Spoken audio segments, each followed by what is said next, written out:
Hi, welcome to the Dr. G Show. Welcome. Howdy. So, I'm Dr. G, and this is the boss, Dr. G and the boss.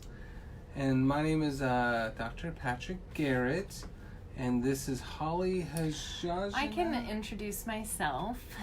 So, my name's Holly Hajaj. I'm the Corporate Wellness Director at the YMCA, and we've been doing talks together for what now? 14 years.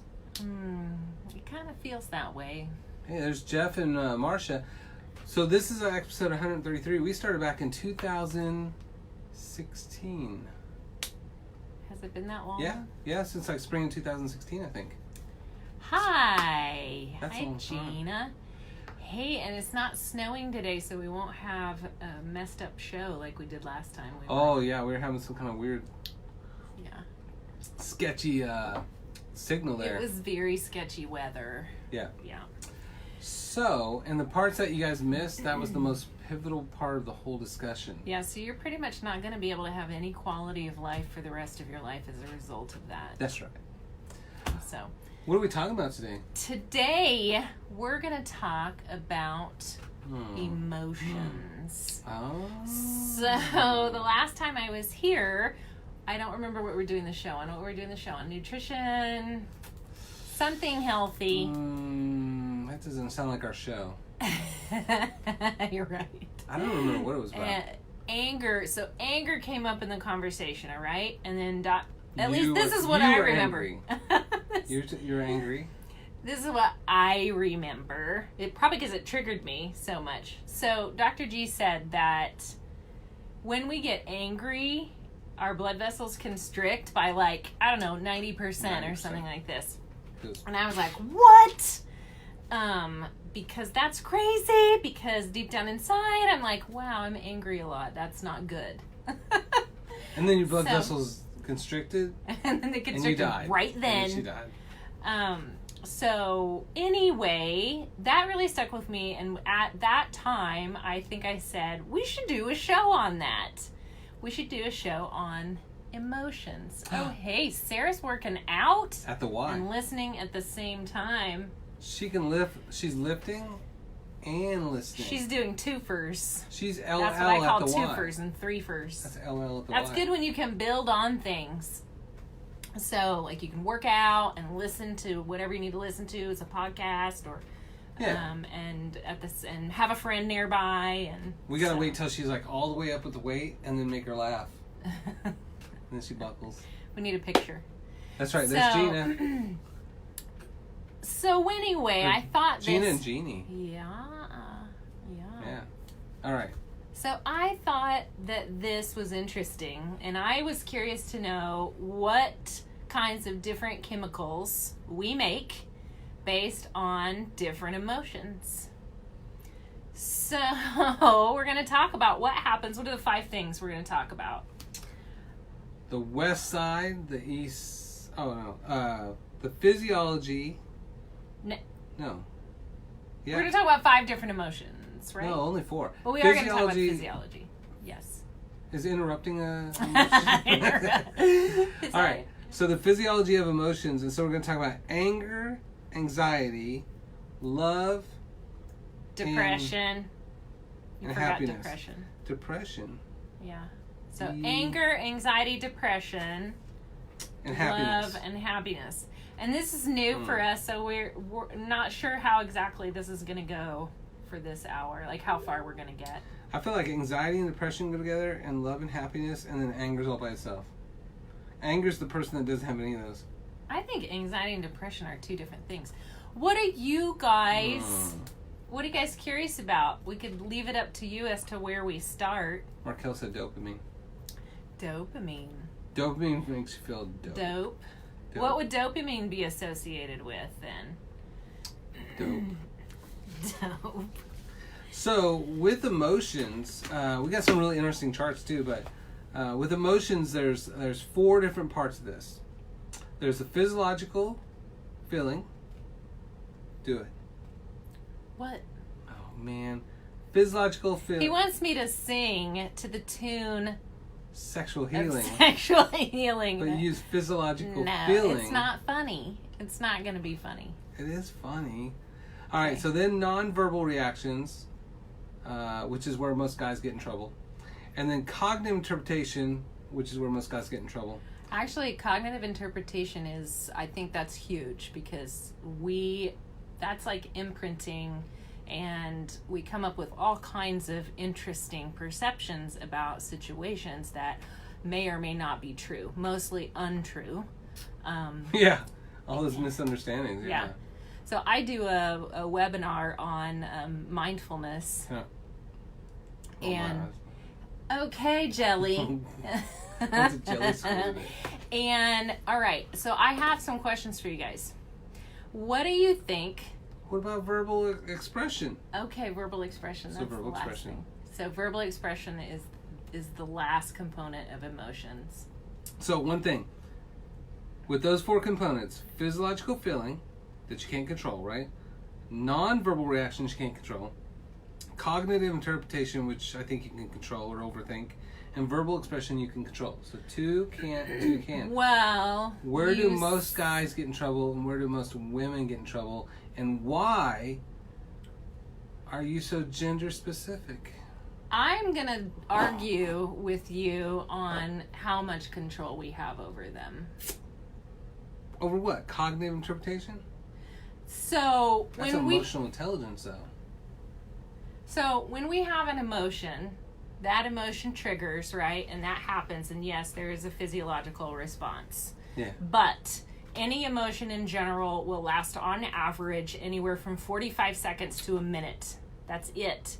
But what happens is we tend to replay that. We tend to ruminate over it. We tend to fear the future regarding that emotion. We tend to stay stuck in the past regarding that emotion. And so we replay, which continues to spark that mechanism in the brain, right? That firing in the brain. So my approach, and tell me what you think, but tonight, my approach is that we have more control over them than we think. And absolutely, yeah. And it's hopeful in that sense. Yeah. That's just because you do mindfulness and yoga. So you're all like, I have... And no, it's because I struggle with them like everybody else. I'm working on them like everyone else. So we had a couple of people I saw. One person mentioned depression. One person mentioned anxiety. These are things you guys are struggling with. And I was, if it's okay, I was going to give a little bit of an intro here. It's all your world, girl. Hey, hi, Sherilyn. So I have a quiz question. 60,000 to 70,000. What do you think this number represents? 60,000 to 70,000. I know what the answer is. Do you? Yeah, I feel like you say this every time. This is your I'm going to impress people thing. That's not true. Let me ask you this. While they're thinking about that, what do 1 out of 10 people do? Wait. What do 1 out of 10 people cry about on a daily basis? 1 out of 10 people cry about their not having coffee. No. 1 out of 10 people cry because they're constipated. No. It's traffic. What? Yeah. But that's the thing of you cannot control traffic, you cannot control others, but all those people are controlling that person's emotions, exhausting their hormones. Or that person's perception of the situation. Ooh, that's exactly right. Yeah, very good. Right? Because it doesn't change, but you change, right? So 60 to 70,000. Do you really know what this answer is? Thoughts per day. Oh, you're right. Okay. He Hells does know. Yeah. Okay, but maybe not everybody else Make knows it that. 60,000 plus 1. I've heard you say a thing or two or three or four so or five times too. 60,000, and then men think about sex every 10 times. What is it? Every two Every thoughts. 2 seconds? No, It's like I don't know. 30,000 of those is about sex for men. See where the conversation's already going downhill. I thought we were talking about happiness. So we have All right. 60 to 70,000 thoughts per day. I have another percentage for you. What is 90%? 90%. Do you know what it is? Oh, I Don't- know. don't I say know. I know this What's one. 90%? We have 60 to 70,000 thoughts per day. What do you think 90% represents or is indicative of? Thoughts about sex. 90% of those thoughts I know what it is. are Say it. Negative. Negative.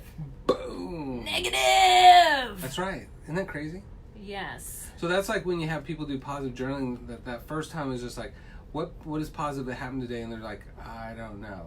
And then like by the time they've done it for a few weeks, it's just like, oh my God, today was amazing because this, right? Yeah. But they had to train their brain on it. Rewire. Yes. So if 90% of our thoughts are negative, what do you think that does to our emotions? That's how I'm tying it back. That's tying very it back. good. Yeah. So there was a study too, and I probably said this before in this other talk. We're all scientific here. They put a bunch of people in a room, like hundreds of students and community volunteers in a room without anything to stimulate them. No phone, no anything. They had to sit in this room. People didn't like it, and that was kind of 50% of those people just didn't like the experience at all. So then they amped it up the scenario a little bit by adding a shock mechanism. Oh, I remember this. Yeah. So yes. Oh, okay. Yeah. I love this one. yeah. All right. So they added this shock mechanism to this room. So you shock other people? No, you could shock yourself. All right. And before going in, every single person said they would not even be paid money they wouldn't take even money to shock themselves, right? Right. So at the experiment, people had, well, why don't I just say 67% of men, and I can't remember, it was lower for women, 23 or 24% of women shocked themselves in this room, right? This is how much we cannot be alone with our own thoughts. Right? Like, it's more painful to sit in silence than to shock yourself. To either sit with those thoughts, and there were lots of reasons why they thought this was the case. Like, people need stimulation, or they're just curious, or they're bored. But the thing is that they're somewhat uncomfortable being with themselves, right? What if the men were shocking themselves to impress the ladies? They're probably just shocking themselves to impress themselves, right? Like kissing contests. Grow like, up, man. Grow up. How tough can I be? Come at me, bro. They shock themselves on purpose. Yes, Sarah. Yes, that's crazy. Because they didn't have anything else to stimulate them. So, in terms of thoughts, the study didn't say this, but my own thought when I was kind of going through the material was like, well, if 90% of our thoughts are negative, why would we want to sit in a room with those? And if you think about it, if your thoughts are negative and you have corresponding emotions that are then amplify that experience even more, why wouldn't you shock yourself? That's kind of like people that cut. Yeah. Why would you cut yourself if you're in pain? But it's that sensation of distraction, or Right. yeah, Yeah. or any sensation at all. kind of like when people have kids, their marriage sucks, and so they're just like, they just need these painful distractions. So, as far as this goes, and I haven't really thought a lot about what comes first, the thought or the emotion, but my sense is that it's the thought, because it's how we perceive things, right? That creates that corresponding emotion. Well, wait. Okay, say it again. Which comes first, thought or emotion? So thought is the perception of the physiology that's going behind, right? But Yeah. does thought dictate the physiology, or does the physiology dictate the thought? Right. What do you guys think? Yeah, what do you guys think? A chicken or the egg? Or at this point, would you like to shock yourself? So, I think that yes, we do have bodily conditions that affect how we react, and sometimes it's instantaneous, right? But it seems to me that the amplification happens with the thoughts and the perceptions of how things are. Right. Like what you're saying to yourself. And if you have 60 to 70,000 thoughts per day, and most of these are about survival and things like that, that makes sense to me. Right. So. No, that's good. So, my emotions jump in before I think. Yeah, thought dictates the emotions. Yeah, sometimes those emotions get really instantaneous. But if you think about it, we have a lot of conditioning, right? That we kind of walk around with a what do I want to say, structured way we view the world. Yeah. And if things are happening and we kind of negatively predict things happening as well, and then when those things happen, there's an instantaneous reaction to it. Well, I think some of that's hardwired in too. Like if you think about the amygdala kind of process, so the amygdala is part of the brain here that regulates that reptilian, angry, survival, fear, danger, fight or flight. That I think some people, if they're traumatic, and if you think about like, okay, mom and dad have negative thoughts all the time, and then they're kind of negative, so then you start to just hardwire for negativity. Right. And you may not really know you have a choice. And that is what it is, hardwiring. I think somebody else said that it seats itself in the body. Getting a lot of response on this. Thank you for your responses. But Ron, you just went straight to marijuana. Straight to CBD. But we know that neurons that fire together wire together. And so if we're... That shit rhymes. It's gotta be real. Yeah, it's gotta be scientific. Say that again. Neurons that fire together wire together. All right, I like that. So in essence, we don't know we're doing it, but now we do because this show, right? We're training ourselves to habitually react in similar What'd you call ways. me? Holy crap, you're going off. Here. So. It's a clean show. So that's and you like to call that meditating, right? Right, meditating.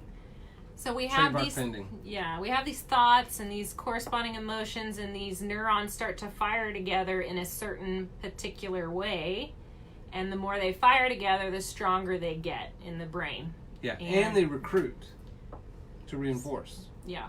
So some people are like, oh, I can't meditate. Well, you're meditating already, right? If you sit there and dwell on the negativity of situations, then you're meditating. You're just meditating on how bad everything is. It's where your focus is. So all meditation is it's a practice in focus, a practice in concentration, and we focus on a neutral object usually. Yeah. My sister, she lost her focus years ago, but it's because she parked in no parking zone, and they towed it. She doesn't drive a Ford. Okay. All right. So yeah, so that recruitment of that's that noception effect, or noception. Yeah, I think you're right. That's pain. Nocebo effect. The nocebo effect is that belief that things will get worse, and I change my physiology and recruit nociception and pain fibers and change my hormones to where everything kind of sucks, and I feel justified about that.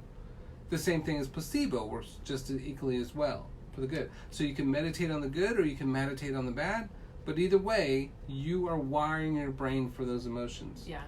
So what would you say, I'm going to play devil's advocate here for the person who says, yes, you can say I have control over this and that it's my own thoughts, but this is running way out of my control right now, and my body is already reacting in an anxious way, or it's super depressed, and it's beyond me. It's beyond me. I'm not functioning. Yeah. What do you say to that person? So that's like every patient that comes into the office is like that, to where they're just kind of hardwired, they're exhausted, they can't deal with the physiology of this anymore.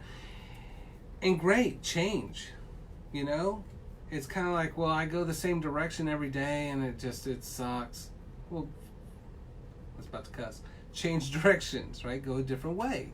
And well, I don't know about that way. Well, great. That's why you meditate. That's why you do mindfulness. That's why you read about resiliency. That's why you change those practices. Yeah, and in terms of behavior change, that's what we kind of specialize in corporate wellness, and we do healthy lifestyle coaching. And it's when we're talking about behavior change, we want to make small steps that we can be consistent with, that over a long period of time. So it's not like you have to change your whole worldview and you have to do something that's way out of your ability to control. Maybe you just start with something very small, and work from there. Yeah. As far as some of these, and we're kind of, I don't know if we're getting ahead of ourselves or not, but we will talk about the physiology of how each emotion, what happens in the body. We should keep saying that we're going to, and then never do. We never do. Just get to the talk. But maybe you can talk about this too. So we've got multiple solutions or multiple things that we can do for these emotions that are recurring and that seem overwhelming. And maybe you can start to talk about, we can do medicine, we can do therapy, we can do lifestyle behavior change. So I don't know, maybe you can talk a little bit about medicine or a little bit about that in general. Well, one really interesting thing, if you guys remember, we did that show on depression and SSRIs and alternatives, and this is pretty interesting. So most of you guys probably don't know that SSRIs don't work. They're more likely to cause problems. 70% of people will get worse with it. The 30% that get better, it's called placebo. And so, again, that belief that if I take this, it'll get better. But what it does is it downregulates your own neurotransmitters. So forever, people have been doing SSRIs after B12, and a bunch of us kept saying the same thing over and over and over, right? Nobody believes us because it's the science and the evidence and stuff. So what's funny now is that really is the standard. Soon we'll get with that with cholesterol. Yeah, on piggybacking on that, one of the things that I read in the Harvard article while preparing for this show was that with the SSRIs, they don't actually see an increase in at least initially, I don't know if later or not, you could say, they don't actually see an increase in the neurotransmitters. Right. They think that potentially, and maybe this is placebo, what you're talking about, is that rewiring, because a lot of people don't have response to the medications until 2 or 3 weeks later. 6 weeks. Is it 6 weeks? Up to 6 weeks, and they think that could just be the rewiring of the brain that's causing that. So the rewiring of the brain, actually, they know in general that is what is the cause of people who recover, is that restructuring. Right. So it is so mainstream now that SSRIs don't work because there was never a deficiency in the first place. That even WebMD says this, right? So WebMD says, although it is widely believed that serotonin deficiency plays a role in depression, there has not been a single study proving that brain levels of any neurotransmitter, and that includes dopamine, epinephrine, all those other ones, are in short supply when depression or any mental illness develops. There has been no research in 60 years to prove this. And the New England Journal of Medicine came out and said numerous studies of epinephrine, norepinephrine, serotonin, metabolites in plasma, urine, and even cerebrospinal fluid, as well as post-mortem studies of the brain of patients with depression, have yet to identify the purported deficiency reliability. And so I love that. And of course, Harvard went on to talk about more of that. But the reality was that we've been saying that for years, is that is not a problem. It's not an SSRI problem. Yeah, so research is suggesting that it doesn't simply come from having too much or too little brain chemicals, but there are other many possible causes. So faulty mood regulation, genetic vulnerability, stressful life events, medications, medical problems. Living in the South. Doing talk shows with Dr. G. Oh, that's not cool. So lots of potential causes. Does anybody have any causes that and share what you feel like what happens in the Dr. G and the Boss show stays with the Dr. G and the Boss show. Yeah, whatever you guys type in is just between us and the whole world. And your 5,000 Facebook friends. Boom. I'm back So, to the 5,000. other too. causes. When I think back, we've got microdosing. Emily. So, any thoughts on microdosing with psilocybin?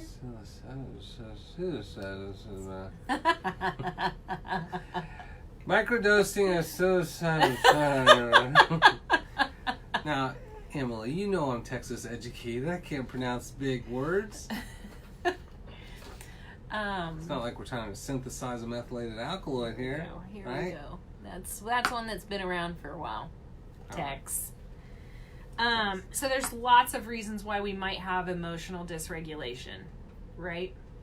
And what research is saying is that this is not a deficiency of neurotransmitters. Right. Now, I will say that when you look at hormones, now depression is a decrease of dopamine and serotonin production. But it doesn't have anything to do with the transmitters, except you can cause this deficiency. Okay. But it's why are we not producing the dopamine anymore? Why are we not producing the serotonin like we would? And 90% of serotonin actually is not in the brain, right? So there's only a small amount of effect here. So there is a deficiency. No, it's not a deficiency of the neurotransmitter, okay, but the stimulation of it. Okay. So the end result of why are we not making serotonin and dopamine at the levels we used to? And so a lot of that has to do with exhaustion. So like if you look at like love, right? So love is the balance of serotonin is high, serotonin is kind of mood, and dopamine is feeling dope and happy, and then oxytocin, which is love hormone. All right. And if you have serotonin, if you have mood and love all high, you're happy, you're in love, right? Happiness is serotonin by itself. So if you have that balance, it's good. But a lot of times people are over-exhausting. And so, that's where like lifestyle comes into where, if you are constantly stressed all the time, you exhaust those hormones and then the body responds. And you were talking about this earlier. But this body actually sabotages us, right? And so the more cortisol that's produced, you produce less thyroid. Well, you need more thyroid when you're stressed. But if you can't pull your shit together, your body says, evolutionary biology says, you should not be breeding. You should not be happy. You should wither away and die. And that's the cold, hard truth. And so when you look at countries that are happier and healthier, it isn't because they're making more dopamine or serotonin, but more because they're not exhausting those hormones. Okay. Now, there is a little bit of tweaking there. So if mom is stressed when pregnant, she can make a smaller hippocampus for the baby, which then makes them less resilient to things like making serotonin, dopamine to cope. Yeah. But that just means they have to work harder on lifestyle medicine things. So if your mom made you like just anxious and depressed, great, you have to work harder to do meditation, mindfulness, yoga, those kind of practices. What do you think about kids? Kids who are struggling with emotional regulation. Yeah, so that's the thing. They have to rewire. So I went to lunch with my nephew the other day, and they had French toast sticks, cut up all fried on each side, and syrup, tater tots, and juice for lunch. Mm-hmm. So let's talk about what sugar does. Yeah, what which does is it basically do? what we're talking about. Refined sugars and flour. So how does refined sugar and flour, how does that affect emotions? What does that do, and what emotions does that cause? Well, so that's that coping, right? So we say that sugar is the same as crack cocaine. So that's why I switched to crack years ago. So I'm not part of that sugar industry scenario.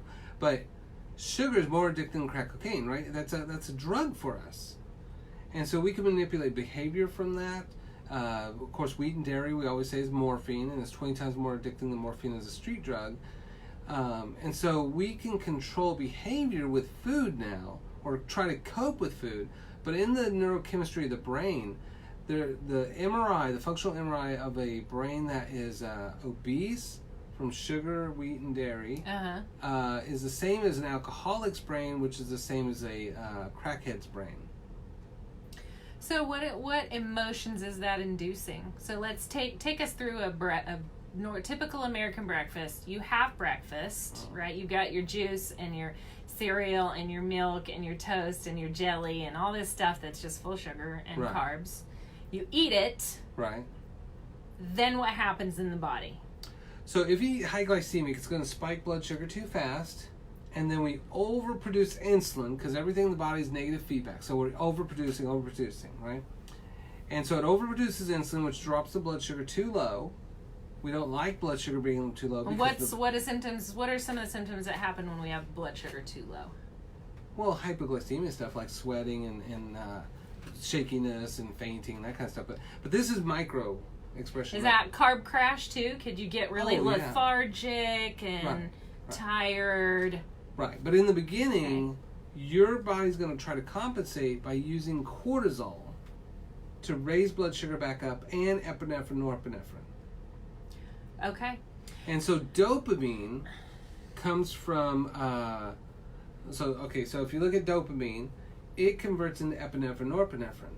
Well, if dopamine is my happiness, then I'm converting happiness to epinephrine so I can raise my blood sugar back up so I can eat my sugar smack cereal. Using up your good hormones to balance, to bring equilibrium back to the body. Right. So life sucks. I'm going to dope with drugs that are food, and then they're going to cause a reaction that then causes my hormones to be exhausted through those pathways. Yeah. So the same thing with like, was it tyramine? Well, same thing with cortisol. So cortisol also is going to help raise blood sugar. So, and why is that? So so cortisol. So that's fight or flight, right? We have our fight or flight. No, fight or flight's epinephrine, norepinephrine. Okay. So he's the expert with this part. Epinephrine, yeah. But like cortisol, it raises blood sugar because isn't that still a stress response? Right. So in the beginning, that uses epinephrine, norepinephrine, which then causes fight or flight. Okay. So sometimes people feel like that hypoglycemia is the same thing as fight or flight. Yeah. Kind of reaction. Yes. And so then their solution is, I don't feel good, I feel antsy, I need to eat a candy bar. Or I need to drink soda, or I need to eat some piece of candy because of hypoglycemia. Yeah. But really what they have is reactionary hyperglycemia and epinephrine for that. Which shoots the blood sugar up even more, right? That's right. Yeah, because the reaction of stress is gluconeogenesis in the liver, which produces sugar in response to stress. Because we need energy, because that's we think we need it for the fight. Right, exactly.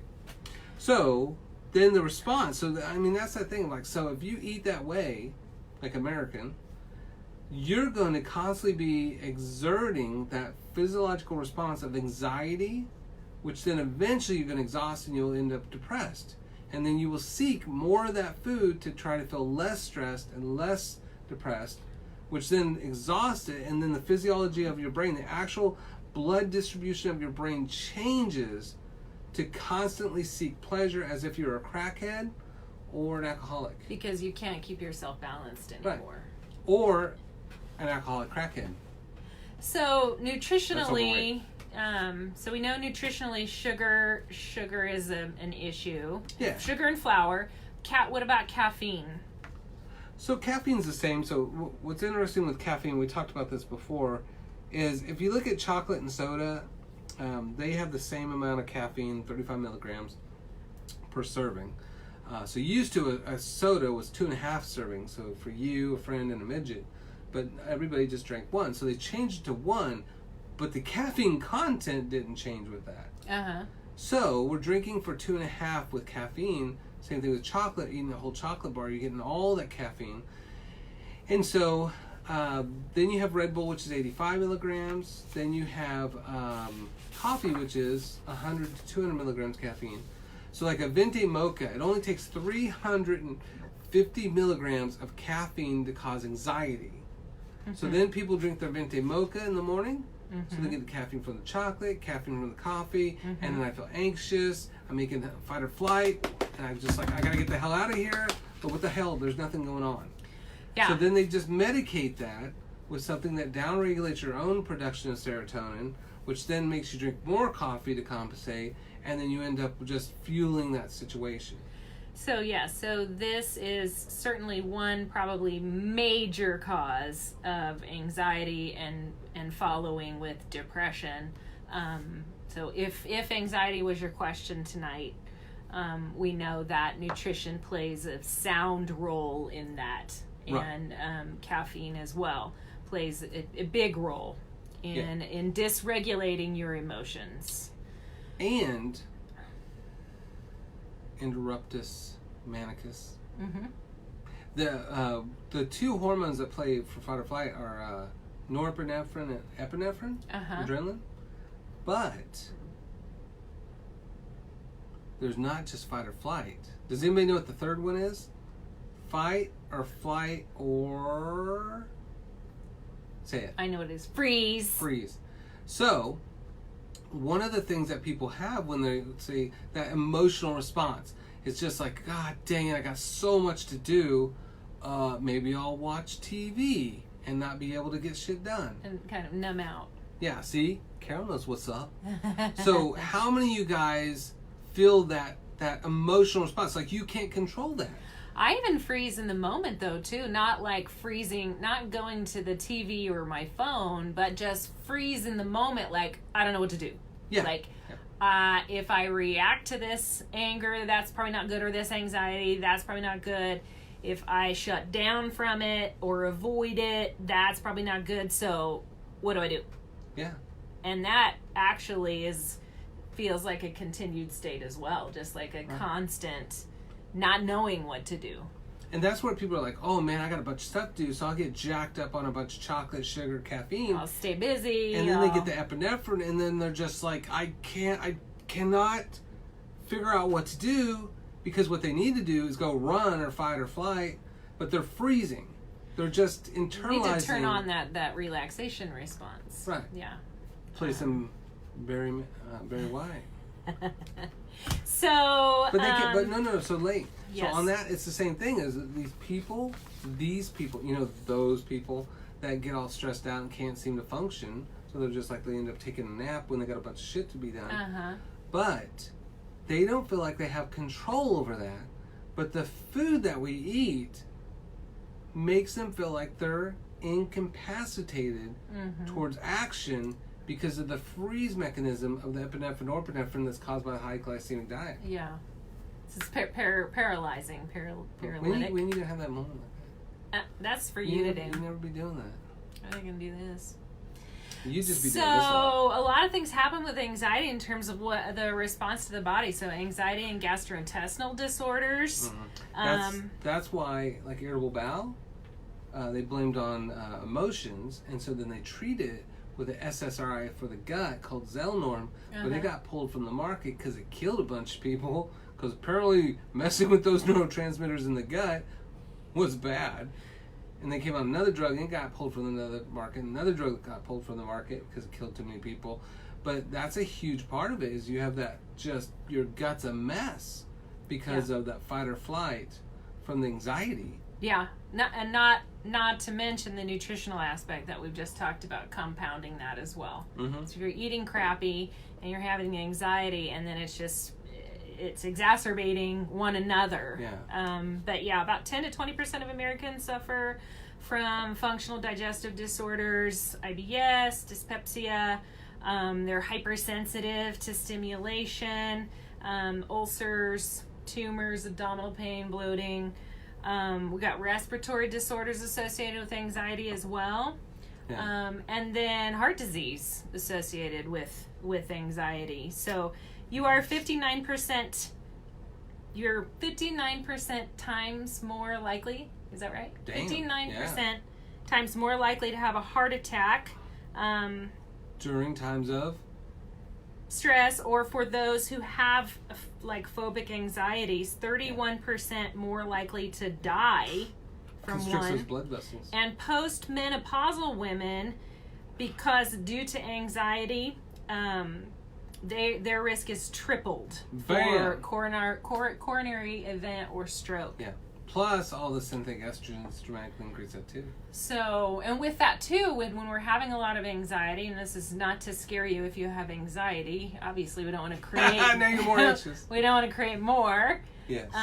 But another effect of that anxiety is the inflammation and the oxidation of the tissues in the body, right? From that chemical cocktail.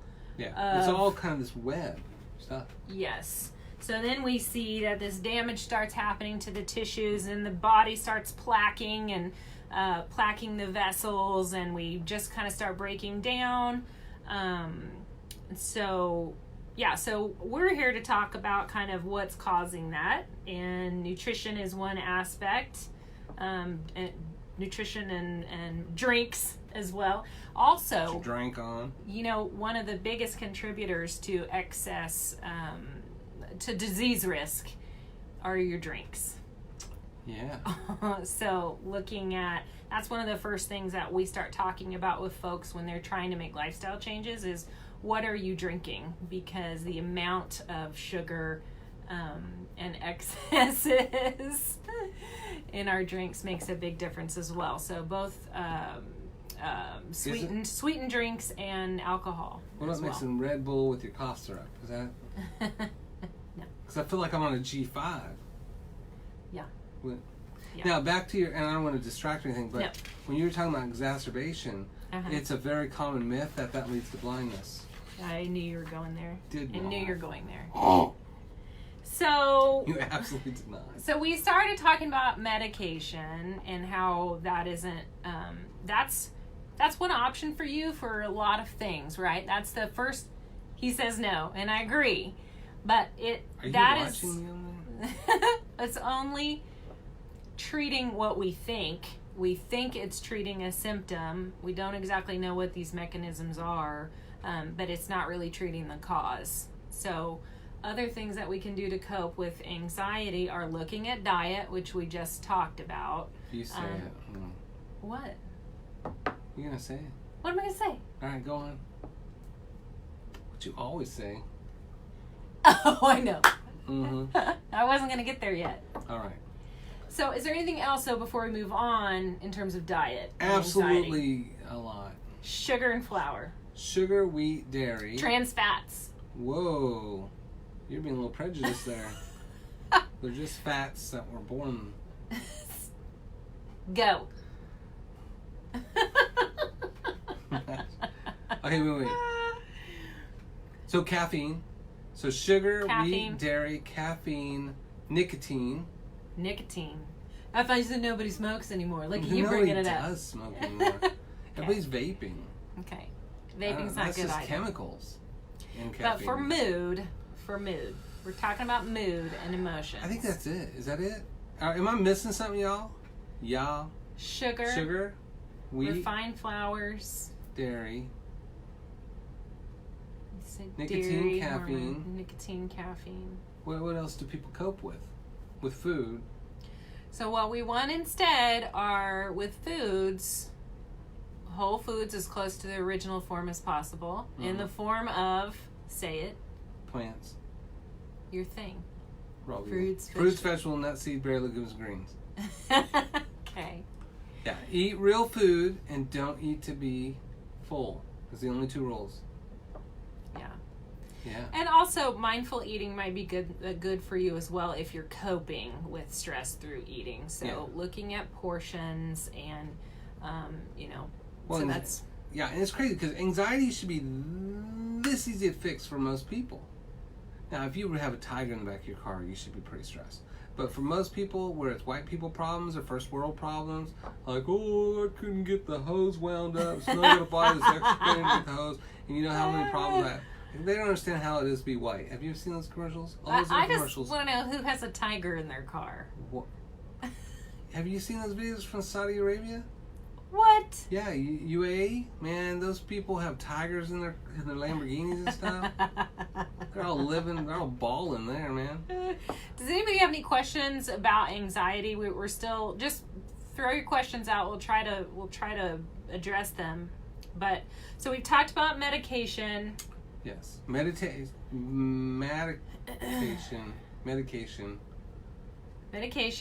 You can also look into therapy, cognitive behavioral therapy, psychodynamic therapy, or talk therapy. Talk therapy is better than relaxation therapy in terms of outcomes for those with chronic anxiety. Yeah. Talk therapy. So research shows talk therapy is more effective than medication, and we said the medication is ineffective, so it's better than ineffective. I didn't even understand that. I was looking at what someone was asking. Danielle said, can you get adults to outgrow anxiety issues? So it's not outgrowing it, it's rewiring it. It's changing why you have the anxiety in the first place. Now, I joke about some of the stuff like it's easy to fix anxiety, but dietary, lifestyle, wiring kind of anxiety is like I see that all the time with patients. But if you really have something profound that happened, like I had a patient one time, they got T-boned by a semi. Yeah, it's not your diet. Yep. Right, but make these changes so it's easier. But then he had to go do dialectical behavioral therapy. Post-traumatic stress. Right. And that was the other thing too. It's not just diet. We've got external factors. We've got experiences. We've got traumas. Yeah, most things that occur. I think most things are diet though. That seat in the body. Yeah. So most things are diet. It's diet unless it's not the diet. Okay. Right. So we can look at, just recapping again, we've already kind of ruled out medication as our first recourse, right? So we want to look at nutrition. We want to look at therapy if that's necessary. We want to look at mindfulness-based practices, and you can also learn that through going to a therapist who works with mindfulness-based stress reduction, mindfulness-based cognitive therapy. Or you can start your own meditation and mindfulness practice. And what that will do, and this is not to say that it's easy, it's not even easy for someone who doesn't have an anxiety disorder to start learning how to meditate, because they call it trying to tame the drunk monkey, right? Your mind is just kind of all over the place. And we've talked about 60 to 70,000 thoughts per day, right? With 90% of those being negative. So if that's the case, when we start a mindfulness practice, so you might need some help or some guidance. You need help. You don't. That's like I think a lot of people are just like, well, I'll do it myself, because they're very resistant, you know. But if you could figure your own shit out, then you wouldn't have those problems. Yeah, so I mean, even for the introvert, I'm kind of introverted, and I started reading books on it. I mean, you are getting assistance. Can introverts be cured? No. How many cats does it take to cure an introvert? Right now, 2. So if you're starting a mindfulness-based practice and you've got 2, I'm going to just break it down very simply in terms of mindfulness. You can do a focus practice or a concentration practice where you're focusing on an object and you keep gently, without judging yourself, bringing yourself back to that same object, whether it's the breath, your body, walking, whatever it is, a mantra. You can keep coming back to that object. That's just your practice in focusing, right? So we're retraining the brain to focus. Someone told me today that if you play Tetris in a moment of really high anxiety and trauma, it actually reduces that trauma immediately because you're shifting attention, right, to something neutral. Was that study done by Tetris? Probably. But it makes sense to me. I really like Tetris. This is not to say you should get addicted to your phone. You are just promoting Tetris. How come every answer is Tetris to you? So, with meditation, you could do a focused concentration practice. That's basically what meditation is. Or you can practice mindfulness, which might be a little bit more difficult, because mindfulness is just kind of letting thoughts come and go, and emotions come and go, and experiences come and go, without judgment. and we're not identifying with those things. We're not becoming our thoughts. We're not becoming our feelings.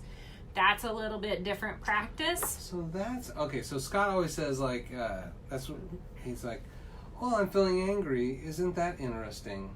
That's so what he's he's talking just about? noticing He's it. just talking about that. Okay. That's where you develop your observer, your neutral observer, the you that is just pure consciousness, and you're just observing what comes and goes. But when we're caught up in a lot of anxiety and depression or trauma or whatever it is, that might be very difficult to just do a mindfulness practice. You might need some help with a more structured practice where you're focusing on an object or maybe several objects. If you go to a yoga class, you're focused on your body, you're focused on your breath, you're focused on the movement, and there's more objects of focus, of neutral focus. So you've got apps, there's Headspace. online communities, Headspace, Calm. But don't do it yourself. As much as you can, go to something.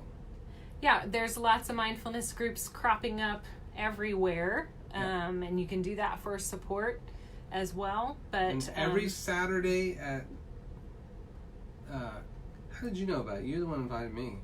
Yeah. Common Grounds Coffee Shop, 3rd floor, 10 o'clock every Saturday. There's a mindful group that meets. And it's a great right tribe kind of group where you can be vulnerable and transparent, or you can just sit there and not say anything and watch. But then you have 2 meditation practices, but you talk about a mindful concept. Yeah. Yeah. So you've got nutrition, right? I feel like you just brushed it, like you don't care. You can go seek out help with therapy. Yeah. Right? We know that even if you're on a medication, you will not do as well on medication alone as you would if you were doing that with therapy. Yeah. What else? We can do mindfulness-based practices. And then, what else can we do, Dr. G? Change our diet, dog. We already talked about that. Oh, okay. Nutrition. Shit. So, becoming physically active. Oh, I'm a big proponent of that. I just joined the Y again, so I don't want to brag, but I did sign up. What? It's Uh-oh. as good as going. I'm going to have the front desk warn me when you come in so that so you can't sneak up on me again. So with the exercise, how does exercise affect our mood? I don't think it does it? He doesn't want it to. Do you guys know how exercise affects our mood? Well, I'll tell you one thing. There's 2 types of stress that you gotta look for. One is the cortisol stress, which is the kind that you can meditate from and do mindful practices. But if you have epinephrine stress to where you cannot calm down, you can't focus on breathing, you're just like, I cannot hold together, that's epinephrine, norepinephrine. You got to run that shit off or exercise it off. So it's fight or flight, so you better fight or flight to burn that off. Otherwise, it just eats you away. Yeah.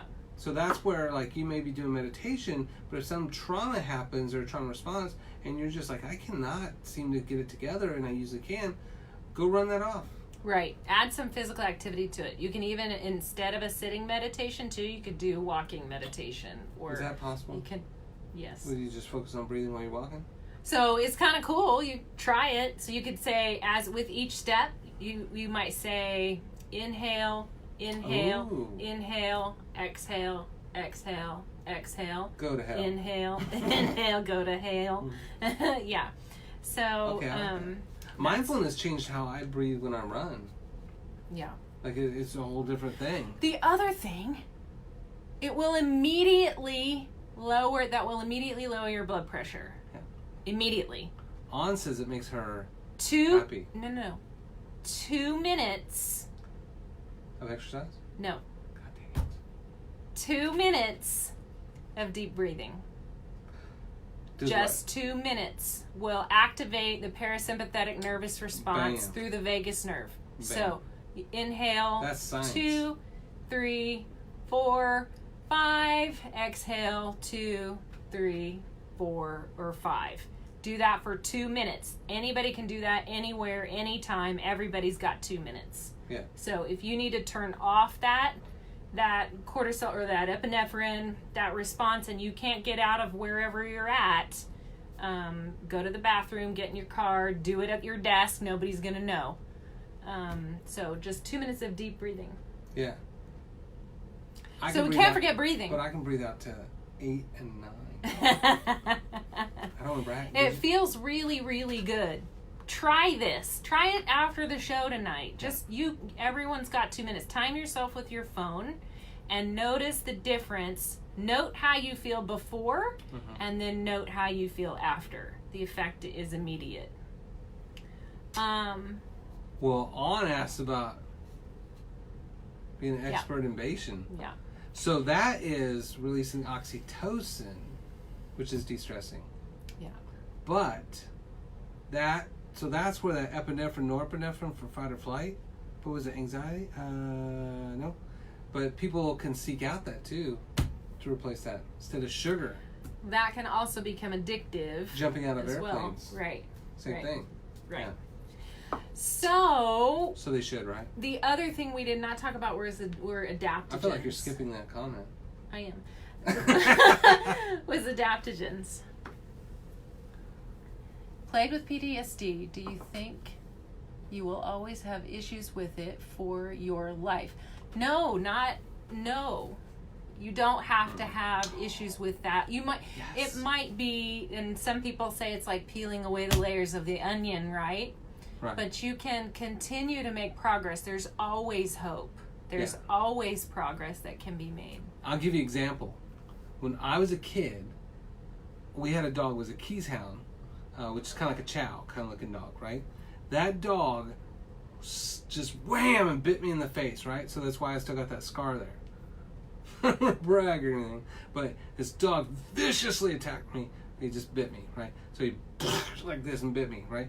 So I never thought I did, but I had PTSD about dogs. I always, ever since then, for the next, 20, 30 years, like I just was terrified of dogs. Like I was just scared. Like they always would growl at me. I knew they were going to lunge at me at any moment. Every dog was just moments away from just attacking me because of this trauma that I had as a kid. Like my whole life changed because of this, right? And when people would walk down the, did you ever walk with me before that? But I'd walk down this side of the street, right? Somebody'd have like a poodle. I would get the hell on the other side of the street. Yeah. Because I knew that poodle was going to try to attack me. No, I knew you were nervous, and I know when it changed for you as well. And so that was insane because it literally changed my whole... I would freak the hell out. And my niece has 2 big-ass dogs. A big-ass German Shepherd, which is like, I'm pretty sure it eats wolves or something. I don't think it's a German Shepherd. I think it's actually a wolf. Because it's freaking huge, right? His jaw's like that long. And then they have a boxer pit bull mix, which doesn't help anything, right? So these 2 big-ass, vicious-looking dogs... Well, they appear to me vicious, right? So I went over to her house, talked to her. I was like, you have to lock up the dog. I cannot go in people's houses with the dog. None. It just terrifies me. PTSD, right? So then she said, oh, just pet the dog, it'll be fine. That dog looked like it was going to rip my face off, right? Because that's my perception of that, right? So when I got divorced, I went to stay with them right after the divorce because they had a whole downstairs, but I had to live with those dogs. And I was terrified of those dogs, and I was like, there's no way I could ever do this. And so they're like, no, they're nice, right? So that's great. That's not real. So I went over there, and I bought some Newman's Own organic beef jerky, grass-fed, right? And I was just like, they're going to let one dog up at a time. And I'm terrified. Like, I'm sweating to death. Like, I'm just so scared. And I just, like, they let this monster up there. And I'm just, like, holding the beef jerky. Like, don't eat my face. And the dog was just nice and licking. And I was still just terrified. And then they let the other one up. And then it was just trying to, lick me to death. And still in my brain says terror, terror, terror, terror. Mm-hmm. And then after being forced to live with those dogs for, I don't know, a month or a couple weeks or something, I got used to it, and like I actually let one lick my face, and that was like amazing. And I slept on the couch downstairs once and let the dogs loose so that they could be around me and in my face, and I was just like, again, in the back of my head, terrified that PTSD. And then eventually it just stopped. And all of a sudden I had to rewire my brain. I had to rethink and just like, they're not going to hurt me. They're not going to hurt me. They didn't hurt me. See, not going to hurt me. I had to keep rewiring my brain. Pause when I had that kind of amygdala feeling of that triggers that PTSD of that dog. And then eventually I'm no longer afraid of dogs at all. Like, none. Like, I remember that first time I went to pick up my girls at a sleepover, and they had 2 farm dogs that were running around barking, and I was just like, yeah, they'll be fine. And I got out, no fear, no heart beating, no nothing, just like put my hand down, the dog licked it, and it was fine. And oh my God, it is a whole different world all these years later, and I wish I would have gotten fixed for that. That would have changed my whole life. Yeah. You had to face it. Face it and be. But now, too, and I've noticed it, too, because I've known you before and after that, you even associate it with positive things, the experience with the dog. That's insane. So yes. And the reason I want to say yes to that question as well is, yes, Danielle, she says, thank you, good example. But we're healers. I hope that I'm a healer somehow and can help people, and I just believe I just believe that we can heal from these things. So no matter what it is, whether it's anxiety, we've talked primarily about anxiety tonight, but that PTSD as well. No matter what it is, there's hope. Yeah. And there's a variety of ways in which you can heal and find ways to heal. Yeah. So. Yeah, and I wouldn't have had that kind of hope if I wouldn't have gone through meditation and mindfulness before that. I wouldn't have had the tools. I would have been the same exact way, just terrified all the time. So yeah, we tend to just engage and identify with those immediate thoughts and emotions, and that's what, with the mindfulness and with this training for you, it was just like immediate facing your fear kind of training. But with that, then we realize those thoughts aren't real, those emotions aren't real, those are just that body habitually reacting. Yeah. So. You know what's funny? Is I've had guns to my face and to my back, and that doesn't bother me. But the dogs terrified me. Isn't that weird? That's interesting. I wonder why that Maybe is. the chances of seeing dogs are higher than having a gun to your face or your back. I think because I feel like dogs are unpredictable. Kind of like cows. I don't know if I am now, but I used to be terrified of cows. Because they have these dead eyes. Cows? Like, they kill more people than sharks. Okay? But they just have these big dead eyes. I shouldn't laugh, and I'm sorry to make light. And you can't tell what they're doing. So when I was hiking in Wichita Mountains, I came across a buffalo, and he stood up, and I'm just staring at him, and he's just like this, but he's got those big brown eyes. No emotions. But also, the more you were around cows, or the more you're around buffalo, you realize, oh, hey, there's not much to be worried about. Yeah. That first incident, oh my God. So we're at the top of the hour, and today we didn't know how the show was going to go and how much we were going to get to, but we really kind of got to anxiety for the most part. So we should do the next emotion. What? We pick another emotion for next week. Yeah. Do you guys have a request for that? We did not talk about adaptogens, which I really wanted to talk about. We can talk about that. Yeah. If we pick anger, which that's your main emotion, right? I'm an expert at the anger. Why, yes. So, there's another person scared of cows. Yeah, so that's right. See? Cowophobia. Yeah. And I'm from Texas, which is crazy. Scared of cows. So we'll pick another emotion. We're going to talk about adaptogens because that's helpful for anxiety. So huge. We'll hold on to that one till next time, so you have to show up to that show. Yeah. Adaptogens are the preferred choice of over medication, right? Right, but basically like coping while you're fixing the problem. Yes, so if you need some additional assistance because it's just way too overwhelming, we would encourage you turning to adaptogens, and we'll talk about what those are. So next show. Yes.